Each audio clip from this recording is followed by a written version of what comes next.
और जब बूढ़ा हुआ तो सेठ जी ने प्रसन्न होकर के उसको 4 लाख रुपए दिए। 4 लाख क्यों दिए? क्योंकि अब तू बैंक बैलेंस कर, जो महीने पर ब्याज आएगा उससे बैठे बैठे घर खाना, क्योंकि अब तो तेरी शक्ति रही नहीं। अब 4 लाख रुपए लेकर के आया, उसने मन में विचार किया इन 4 लाख का क्या करूं। बैंक में डाल दिए, किसी को भेजा निकालने के लिए, और को निकाल के परवारे ले गया। फिर जब मेरी ज्यादा वृद्धावस्था हो जाएगी तो मैं तो बैंक नहीं जा पाऊंगा, फिर तो किसी को भेजना पड़ेगा, और जिसको भेजा थे वो पूरे ही निकाल ले गया, फिर मैं क्या करूंगा। ऐसा कार्य करूं कि मुझे कहीं जाना ना पड़े और मेरी आजीविका यही चलती रहे। सो महाराज उसने सोचा कि किसी बाजार में जाकर के अच्छा मकान बनवाया जाए, उसको किराए पर लगा दिया जाए, उसी में हम रहेंगे, उसी में किराएदार रहेंगे, महीना होगा वहीं के वहीं मांग लेंगे। अब वो बाजार में गया तो बहुत महंगा था महाराज, जमीन बहुत महंगी मिल रही थी, तो उसने शहर से बाहर एक प्लॉट खरीदा, सस्ता मिल गया, सस्ते दाम पर, और उसने उस बिल्डिंग को खड़ा भी कर लिया। 2 कमरे ऊपर और 4 कमरे नीचे और 6 कमरे का मकान बन करके तैयार हो गया। अब वो भगवान से हाथ जोड़ रहा है, हे प्रभु अच्छे किराएदार मिले, अच्छे किराएदार मिले। देखो भगवान की ऐसी कृपा हुई कि किराएदार खुद ही उसके घर आ गए चल के। तो सबसे पहले किराएदार कौन आया? सबसे पहला एक किराएदार आया, एक वेश्या। बाजार में उसका धंधा नहीं चल पाता था, ये अच्छा रहा शहर से बाहर, यहाँ पुलिस का आना है नहीं है, यही रहेगी। एक कमरा उसने ले लिया। अच्छा, दूसरा कमरा किराए पर किसने लिया? ताश खेलने वालों ने। शहर में खेल नहीं पाते, ये अच्छा बन गया, एक कमरा उन्होंने बुक कर लिया। यहां पुलिस थोड़ी आनी, एक ताश वालों ने ले लिया, एक वेश्या ने ले लिया। अब एक कमरा किसने लिया? जो रात को डाका डाल के आते थे, बाजार में घुसते थे तो पुलिस पकड़ लेती थी, इतनी रात को कहां से आ रहा है। तो अब रात को आएंगे, रात्रि विश्राम इस मकान में करेंगे, और दिन हो गया सो बाजार में। एक चोरों ने ले लिया, एक लड़ाई झगड़े वालों ने ले लिया, उसके 4 कमरे किराए पर रख गए। अब महीना पूरा हुआ, वो ऊपर से नीचे उतर के आया, हाथ जोड़ करके कहता भैया मेरा किराया तो 200। तो 4 कहते हैं तेरे बाप का मकान ही नहीं तो तुझे किराया कौन देगा, मकान तो हमारा है, किराया तू दे, हम तो तुझसे ऊपर मांगने के लिए आ रहे थे। तो हमने सोचा चलो गरीब है बेचारा, दुबला पतला है, आज नहीं तो कल दे देगा, चल ठीक है कल दे देना, कल तक के लिए हम तुझे छोड़ रहे। और सुन, कल अगर किराया नहीं दिया तो मकान जरूर खाली कर देना। अब महाराज उससे तो भोजन ही नहीं हो रहा, ये आफत कहां से आ गई? बताओ, इतनी मेहनत से मकान बनाया, उल्टा मुझसे किराया मांग रहे। तब तक उसका मित्र आया और मित्र ने कहा कि मेरे कहने से एक कमरा और किराए पर लगा दो, एक और लगा दे। भैया तू लगवा दे, किसको लगवा रहा है? एक कमरा मित्र के कहने से किराए पर लगा दिया। भैया है कौन? बोले शाम को आएगा। और शाम को जब महाराज को मेटाडोर में सामान भर के लाया 5 माह, तो वो 4 सोच रहे रात्रि के 12 बजे तो जल्दी भाग जाए, रात्रि के 12 बजे तो जल्दी भाग जाए। कब रात्रि के 12 बजे कब भागे? और रात्रि के 12 बजे 4 कमरा खाली करके भाग गए। इसके कारण वो 5वां किराएदार आया था, उसके कारण। तो वो 5वां कौन था? वो पुलिस अधीक्षक था, उसको भी शहर का वातावरण पसंद नहीं था। उसने सोचा शहर के बाहर रहूंगा। अब जहां पुलिस अधीक्षक रहेगा, न वहां वेश्या रह सकती, ना वहां चोर रह सकते महाराज, ना वहां जुआरी रह सकते। तो रात्रि के 12 बजे उन 4 को भागना पड़ा। इसी प्रकार ये हमारा 6 कमरे की बिल्डिंग है महाराज, और 4 कमरा हम पहले से दे चुके हैं। काम, क्रोध, मद और लोभ, और एक में हम रह रहे हैं, एक अभी खाली पड़ा है, अभी कुछ नहीं बिगड़ा है। वो 4 हमसे कहते हैं तेरा इस शरीर में है नहीं, तेरा कुछ नहीं है, पूरा हमारा है। लेकिन जिस दिन 5वां कमरा हम ज्ञान रूपी एसपी को दे देंगे, उसी दिन ये काम, क्रोध, मद, लोभ भाग जाएंगे। इसलिए मनुष्य को ज्ञान सर्वोपरि है। क्यों है? बिना ज्ञान का मनुष्य कैसा है? आहार निद्रा वै संति तत्त्वम् सामान्यमें तत्पशुभिः नराणाम् ज्ञानमेकं पुरुषं विशिष्टं ज्ञानेन हीना पशुभिः समाना। अरे महाराज, आप कितना खाते हो?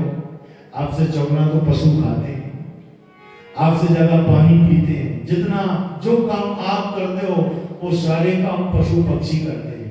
केवल ज्ञान की अधिकता एक ऐसी है जो मनुष्य के अंदर ज्यादा है, और जिस मनुष्य के अंदर ज्ञान नहीं है वो मनुष्य कैसा है? ज्ञानेन पशुभिः समाना, वो पशु के समान है। क्योंकि ज्ञान के आने पर ही भगवान की भक्ति करता है व्यक्ति, और जिस व्यक्ति के अंदर ज्ञान नहीं वो भगवान की भक्ति नहीं कर पाएगा। सुखदेव मुनि राजा परीक्षित से कहते हैं, हे राजा परीक्षित, ये चार की अधिकता के कारण, अच्छा चार काम क्रोध मद लोभ है तो सही, लेकिन इनमें सबसे बड़ा कौन है? इनमें सबसे बड़ा है मद। और मद का हरण करने के लिए ही भगवान को गिरिराज गोवर्धन पर्वत उठाना पड़ा था, क्योंकि इंद्र को मद हो गया था। और मद भगवान सबका चूर करते हैं। वो काम क्रोध मद लोभ सब चारों में सबसे बड़ा कौन सा है? मद। अच्छा मद कब आते हैं? मद भाई साहब कब आते हैं? जब पद भाई साहब प्राप्त हो जाते हैं। जिसके पास पद है उसको मद है, और जिसके पास पद नहीं उसको मद नहीं। और पद आने पर तो महाराज व्यक्ति सबसे पहले अपनों को भूलता है। ये पद की विशेषता है, बुरा मत मानना। ऊंट पर बैठकर अगर तुम नहीं मलकोगे तो कमर टूट जाएगी। ऊंट की सवारी करनी है तो सुर में सुर मिलाना पड़ेगा, और नहीं मिलाओगे तो या तो गिरोगे या कमर टूटेगी। ऐसे ही पद का एक स्वभाव है, पद को प्राप्त करने के बाद अपनों को भूलना पड़ेगा। अगर अपनों को ज्यादा अपनाया तो अगली बार हार जाओगे। लोग क्या करेंगे? अपनों की सुनता है, हमारी कभी सुनी? और अपनों को भूलोगे तो विरोध हो जाएगा। ये बात भी पक्की है, ये भी पद की विशेषता है। और पद आने पर मद होता है। अरे हम तो संसार के महाराज साधारण प्राणी हैं। पद आने पर जब दक्ष प्रजापति बने थे तो महाराज अपने दामाद को भूल गए थे। हम तो साधारण है महाराज। दक्ष को एक बार प्रजापति चुना गया, और जब वो प्रजापति बने तो देवलोक में धन्यवाद सभा हुई। उस धन्यवाद सभा में सभी देवता पहुंचे, और सबसे पीछे दक्ष पहुंचे, क्योंकि उन्हीं के लिए धन्यवाद सभा थी। जो लीडर होता है वो सबसे पीछे आता है। तो दक्ष प्रजापति सबसे पीछे आए। कब आए? जब पूरी सभा इकट्ठी हो गई तब आए। और जैसे ही उस सभा में प्रवेश किया तो सभासद जितने थे सब उठ करके खड़े हो गए। अब सबने खड़े होकर के स्वागत किया, लेकिन भगवान शिव जी खड़े नहीं, जस के तस बैठे रहे। स्वागत करने वाली पूरी सभा, उसके ऊपर दृष्टि नहीं गई भगवान शिव जी की। दृष्टि कहां गई? खड़ा कौन नहीं हुआ पहले उसको देखो, और जो खड़ा नहीं हुआ उसको मेरा पद प्राप्त करना बुरा लगता है। आज भी आपके यहाँ आपके क्षेत्र में कोई बहुत बड़ा नेता आ जाए, लाखों का टेंट लगवा देना महाराज, और लाखों लोग माला लेके पहुंच जाना, लेकिन वो सबसे पहले दौड़कर स्टेज पर आएगा, माला रास्ते में किसी की नहीं पहनेगा, और स्टेज पर आकर के खड़े होकर के एक दृष्टि से ऐसे देखेगा कि माला लेके कौन नहीं आया, और आया है तो फिर बैठा कौन है उसको देखना। ये तो सब मेरे है नहीं, स्वागत में खड़े। ये नेताओं का स्वभाव होता है, और ना हो तो आप भजमा के देख लो, ऐसा ना होता हो तो बताओ। माला वालों को कभी नेता देखता ही नहीं। क्यों नहीं देखता? क्योंकि ये तो मेरे है ही, मुझे तो ये देखना कि आया कौन नहीं है, बैठा कौन है, और जो बैठा है जो आया नहीं है केवल उसको संभालना है बस। जैसे सब समझे समझा है। तो किसके ऊपर दृष्टि गई? शिव जी के ऊपर दृष्टि गई, और जैसे ही शिव जी के ऊपर दृष्टि पड़ी तो दक्ष प्रजापति के मुंह से क्या निकला? क्योंकि पद प्राप्त करने के बाद मद होता है, देखो मैं इसका ससुर, ये मेरा दामाद, और मैं इससे कितना बड़ा। ये भूल गए कि ये आशुतोष है, ये महादेव है, देवों के देव महादेव। ये भूल गए, ये ध्यान रहा कि मुझसे छोटा है, मेरा दामाद है। अब तो मुंह से न जाने महाराज क्या क्या करना है। अमंगलकारी, शमशान में रहने वाला, सांपों को धारण करने वाला, बिच्छू कातरों का श्रृंगार करने वाला, मैंने अपनी पुत्री का विवाह कैसे इसके साथ कर दिया, मेरी बुद्धि कहाँ गई थी, हे भगवान मुझे क्षमा करना। जब ऐसे शब्द कहे तो सभा में जितने लोग बैठे थे वो सब कहने लगे, महाराज आप गलत कह रहे हैं, महाराज आप गलत कह रहे हैं। बोले नहीं नहीं मैं सही कह रहा हूं, ये इस योग को था ही नहीं। शिव किसे कहते हैं महाराज? शिव जी कब बने? वो जब उनको कहा करुणावतारम कर्पूर गौरम करुणावतारम संसार सारम भुजगेन्द्रहारम सदा वसंतम हृदयारविंदे भवम भवामि सहितम नमामि। कर्पूर गौरम, जिनका वर्ण कैसा? गौर वर्ण। करुणावतारम, करुणा का अवतार है। शिव जी बराबर करुणा किसी में नहीं है, उन बराबर दयालु कोई नहीं है।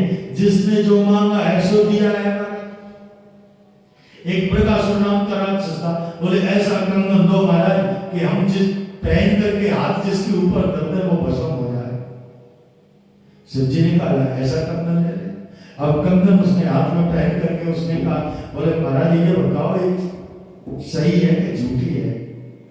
शिव जी ने कहा मूर्ख, मेरा दिया हुआ है, ये सही है, झूठ नहीं हो सकता। नहीं महाराज मैं तो आजमाऊंगा। भले आदमी किसके ऊपर आजमाएगा? बोले तुम्हारे ऊपर आजमाऊंगा, और यहाँ कोई है भी तो नहीं, तुम्हारे ऊपर रख के देखूंगा। शिव जी ने कहा पागल, मेरा दिया हुआ मुझे भस्म कैसे करेगा? तो समझौता करो। बोले क्या समझौता? बोले पार्वती मुझे दे दो। इतना कोई दयालु हो सकता है? जिसने जो मांगा सो दिया। और रात को जब देवलोक में डांट पड़ी, तुम्हें ऐसा कैसे दे सकते हो? अब सबको परेशान होना पड़ेगा। तो कह देते थे थोड़ी भांग ज्यादा छन गई थी, ध्यान नहीं रहा, जीभ फिसल गई, हमने दे दिया। एक व्यक्ति सुबह सुबह जल चढ़ाने के लिए शिव जी के मंदिर, तो शाम को कोई शिव जी के ऊपर एक मुट्ठी चिरौंजी लाने लग गया, प्रसाद चढ़ा गया। देखो महाराज, प्रसाद को कभी देवता के ऊपर नहीं रखना चाहिए। देवता के ऊपर रख के प्रसाद नहीं चढ़ाना चाहिए, देवता के सामने रखना चाहिए। लेकिन लोग बाग ऊपर रखेंगे, और ऊपर नहीं रखेंगे तो नाक में या मुंह में या कान में। प्रसाद को हमेशा आगे। तो शिव जी की कोई मूड पर एक मुट्ठी चिरौंजी रख के रात को, और सुबह एक भगत जी जल चढ़ाने के लिए चूहा बैठा बैठा खा रहा था। चूहा सर पर बैठा बैठा खा रहा, और भगत जी की जब दृष्टि पड़ी तो भगत जी ने कहा हे भगवान, कहा के भूत के चक्कर में फंसे थे, खुद की रक्षा नहीं कर पा रहा, मेरी रक्षा कैसे करेगा? जब ये खुद के सर को नहीं रखा पा रहा तो मेरी रखवाली कैसे करेगा? मैं कैसा पागल था, आज तक इसके ऊपर जल चढ़ाता रहा, और वही लोटा फेंक के भग के आज से तेरे द्वार भी नहीं आऊंगा। आधे घंटे बाद दूसरे भगत जी आए, और दूसरे भगत जी आए। जब दूसरे भगत जी ने चूहे को सर पर बैठा देखा, रोटी खा रहा था, तो दूसरे भगत जी ने लोटा नीचे रखा, रोना आरंभ कर दिया। दयालु तो बहुत देखे हैं, लेकिन तेरे जैसा नहीं देखा। बताओ, सर पर बिठा करके चूहे को खिला रहा। तीसरा आया, और तीसरा आया तो उसने लोटा आराम से रखा, चूहे को देखा और डंडा उठाया, चूहे को नहीं छोड़ा। और भगवान शिव जी भी समझ गए कि चूहे में डंडा तो नहीं लगेगा, चूहा तो भागेगा सर के ऊपर, और डंडा तो हमारे सर में ही पड़ना है। हे भगवान, इसकी बुद्धि कैसे ठीक हो? और डंडा यहाँ पीछे धोखा के धीरे धीरे धीरे धीरे दबे पैरों से मंदिर के अंदर पहुंचा। और भगवान शिव जी कह रहे हैं संभल के, बस घुमा दिया डंडा संभल के, और जैसा ही डंडा उसने जोर से मारा, चूहा तो भाग गया। वो तो पहले ही बात कह दी थी कि चूहा तो भागेगा। तो शिव जी को मूर्ति में से निकल करके खड़ा होना पड़ा। ये भगवान की दया। एकनाथ जी महाराज को तो गधे में दर्शन दिए थे। एकनाथ जी महाराज, आपने सुना होगा, एकनाथ जी महाराज पैदल चल के गंगा जी गए थे और पैदल चल के गंगोत्री से जल भर के लाए थे। फिर पैदल चल के साउथ में रामेश्वर चढ़ाने के लिए गए थे, और रामेश्वर का मंदिर इतना दूर रह गया जैसे यहाँ से कैल धाम है, शिखर तक नहीं लगा। एकनाथ जी ने कहा तो मेरा चंद चढ़ जाएगा, मंदिर देखने लगा। तब तक उनकी दृष्टि पड़ी कि बागड़ में प्यास के मारे गधा छटपटा रहा था, मर रहा था, गधा मर रहा था। एकनाथ जी महाराज की जैसे ही गधे के ऊपर दृष्टि पड़ी, एकनाथ जी महाराज ने तुरंत गंगा जी खोल लिया। शंकर जी के ऊपर तो दूज लोटा के लोटा चढ़ रहे, बेचारा ये मर रहा है, इसका अंतिम समय चल रहा है, इसके मुंह में अगर गंगा जी डालूंगा तो ठीक रहेगा। और जैसे ही लोटा खोल करके गधे के मुंह में गंगा जी डाली, प्रार्थना की, हे रामेश्वर महाराज मेरे जल को यहीं से स्वीकार कर लेना। जल छोड़ दिया। लेकिन एकनाथ जी सोच रहे नेत्रों के बंद थे कि लोटा का वजन कम क्यों नहीं हो रहा, लग तो भारी का भारी रहा, ऐसा तो नहीं कि जल निकल ही ना रहा हो। और जब देखा तो लोटे में से तो धार लगी थी, लेकिन नीचे गधा नहीं था, नीचे शंकर जी थे, मुंह फाड़ करके बैठे थे। ऐसे शिव जी का जब दक्ष ने अपमान किया तो शिव जी वहां से उठ करके अपने गणों को लेकर के कैलाश पर चले गए। अब देखिए दक्ष प्रजापति बदला ले रहा है अपमान का, लेकिन उन्होंने अपमान नहीं किया, अपमान को समझ में था, केवल समझ का भेद है ना। तो यज्ञ करता है, सबको बुलाता है, उसको छीन देता है। एक बात और ध्यान से सुनना, यज्ञ करना बहुत अच्छी चीज है, धर्म करना बहुत अच्छी चीज है, लेकिन यज्ञ करना, धर्म करना, कथा करना, भागवत करना, कोई भी कार्य करना, अगर किसी दूसरे को नीचा दिखाने के लिए करते हो तो आपका किया धरा सब बिल्कुल बेकार है। किसी को अपमानित करने के लिए कथा करो, यज्ञ करो, को कुछ भी कार्य करो, वो श्रेष्ठ नहीं है, वो बिल्कुल बेकार है। तो जितने यज्ञ किए शिव जी को नीचा दिखाने के लिए किए, किसी ने नहीं बुलाया। एक अंतिम यज्ञ में शिव जी को भी नहीं बुलाया, जो वाजपेयी नाम का यज्ञ था, उस यज्ञ को किया, उसमें भी नहीं बुलाया। तो उस यज्ञ में जितनी देवांगनाएं थी, वो देवताओं को साथ में लेकर कैलाश के ऊपर से जा रही थी विमानों में बैठ करके। अब सती बैठी थी महाराज, देवांगनाओं सोचा इनके मायके में यज्ञ हो रहा, हो सकता है इनको पता ना हो, इसलिए इनको थोड़ी जानकारी तो दो, हमारे साथ चले। तो चर्चाएं चलने लगी, कितना सुंदर यज्ञ है। सती बिलोगे व्योम में विमाना,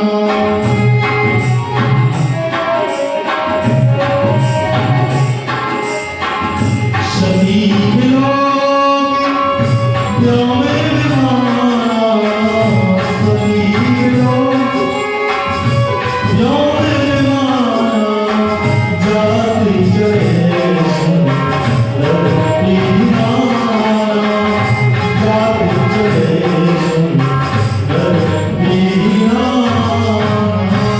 सती बिलोगे व्योम में विमाना, जाति चढ़े और जैसी चर्चा सुनी, विमान को देखा, सती से रहा नहीं गया, शिव जी के पास पहुंच गई। शिव जी से जाकर कहा, बोले महाराज ये सब विमान कहाँ जा रहे हैं? बोले तुम्हारे पिताजी के घर जा रहे हैं। अच्छा हमारे पिताजी क्या हो गया? शिव जी से कहा सती ने, ये बताओ हमारे पिताजी तुम्हारे रिश्ते में कोई होते हैं कि नहीं होते? बोले ससुर साहब। जब ससुर होते हैं तो तुम वहां जाओगे कि नहीं जाओगे? बोले हम तो नहीं जाएंगे। क्यों नहीं जाओगे? क्योंकि वो मर्म भेदी वचन आज भी हमारे हृदय में चुभ रहे हैं। आओ नहीं, आदर नहीं, नैना नहीं सने,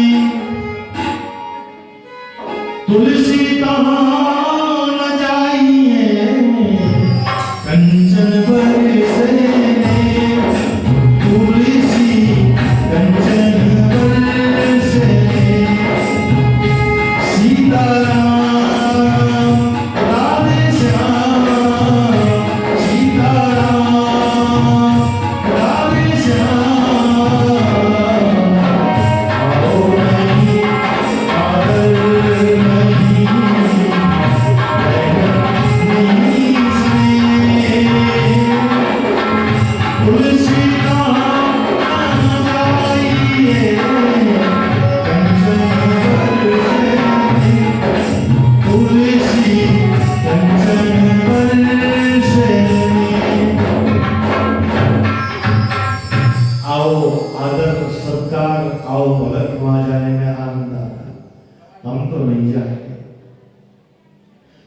को निमंत्रण ही नहीं दिया।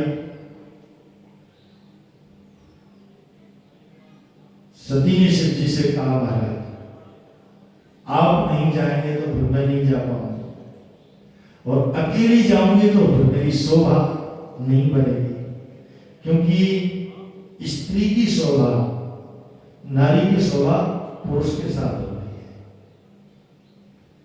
जीवन दे नदी बिन बारी, और तैसे ही नाथ पुरुष बिन नारी। आपको चलना पड़ेगा। शिव जी ने कहा, मैंने तो कह दिया नहीं जाऊंगा, मैंने नहीं जाऊंगा। सती ने कहा, अब तुम नहीं जाओगे तो क्या हो गया, मैं तो जाऊंगा। तो बिना शिव की आज्ञा के सती अपने पिता के यहां गई। शिव जी ने कहा, अब तुम्हारा कल्याण नहीं होगा, यहां रहो तो वहां जाओ तो, क्योंकि हमने देख लिया तुम्हारा कल्याण होने वाला नहीं। और जब सती पहुंची अपने पिताजी के यहाँ, तो सबसे पहले पिताजी मिले, और जैसे ही पिताजी की दृष्टि पड़ी सती के ऊपर, पिताजी ने कहा, ये आई है तो वो जरूर आया होगा, मैंने तो निमंत्रण ही नहीं दिया, कोई उसका सम्मान नहीं करेगा। अब तो हमारे सती के हृदय पर वज्राघात हो गया, हे भगवान, इससे अच्छा तो मैं आती नहीं। बहनों से मिलने के लिए गई, भगिनी नहीं कछु मुस्कुराता, भगिनी मुस्कुरा रही बहन, और मुस्कुरा करके तो महाराज क्या कहा हो ठाकुर जी जाने, क्योंकि तुलसीदास जी ने मर्यादा की अनुकूलता में रामायण को लिखा है। श्री राम कथा कितनों ने लिखी, तुलसी जैसी मर्यादा, पुनिताल मजीरा बजाती बिने, मीरा मतवारी सी चाहा, नरसिंह वसे प्रतिकंबन में, पर काढ़ने को प्रहलाद। तो मर्यादा की अनुकूलता, भगनी मिले कछु मुस्कुराता मुस्कुरा रही, सादर मिलो भले एक माता, केवल सादर मिलो भले एक माता, भगिनी मिले कछु मुस्कुराता, भगिनी मिले कछु मुस्कुराता, भगिनी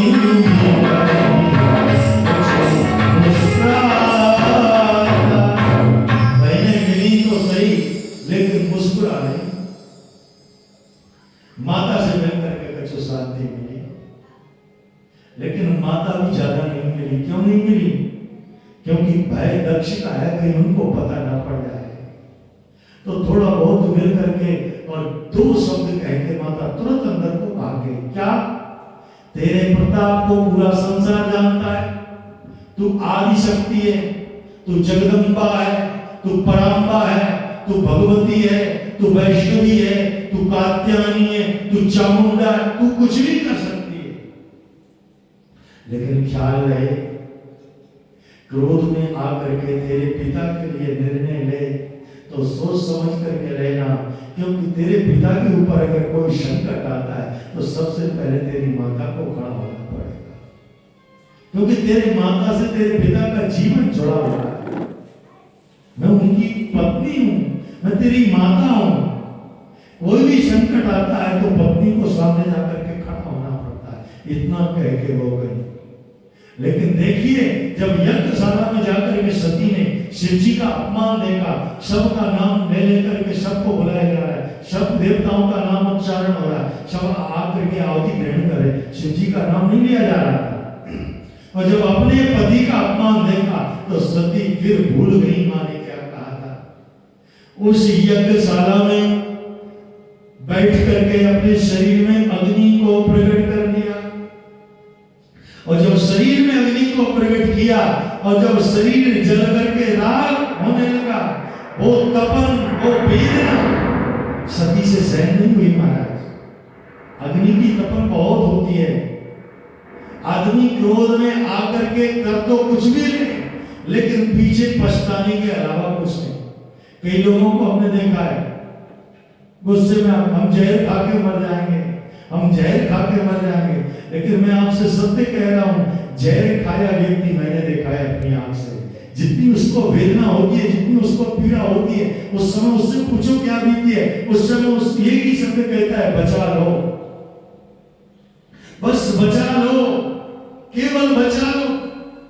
लोग वो कहते हैं हम आग लगा के मर जाएंगे, लेकिन जिन्होंने आग लगाई है उनको जाकर के देखो, जब वो वेदना होती है फिर कहते हैं अस्पताल ले जाओ, हमको बचा लो।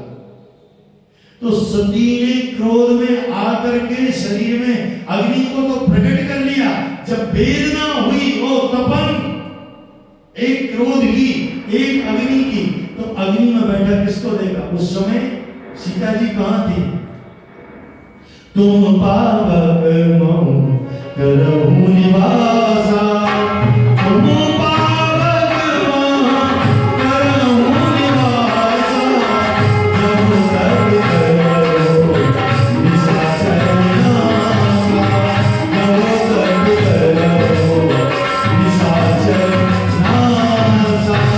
और जैसे ही सीता जी अग्नि में बैठी थी, ऐसे बैठी जैसे बर्फ में बैठी हूं, उनकी साड़ी का एक धागा भी नहीं जल रहा और सती का जो शरीर जल रहा है। और सती ने सीता जी से कहा, माता जी समझ में नहीं आता, वेदना बहुत है, सहन नहीं हो रही, लेकिन तुम्हारा तो अग्नि कुछ नहीं कर पाया। तो सीता ने क्या कहा सती से, हे मां सुनो, सारी शिक्षाएं बालक हो या बालिका घर से मिलती है।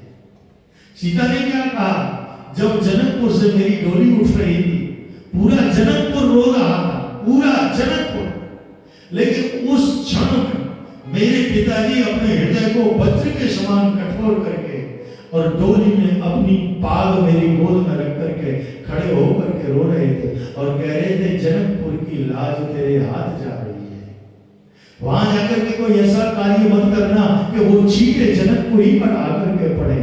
तो हम अपने पिता की सीख लेकर के और पति के यहाँ ससुराल में गए और वहां हमारे पति को वनवास हुआ।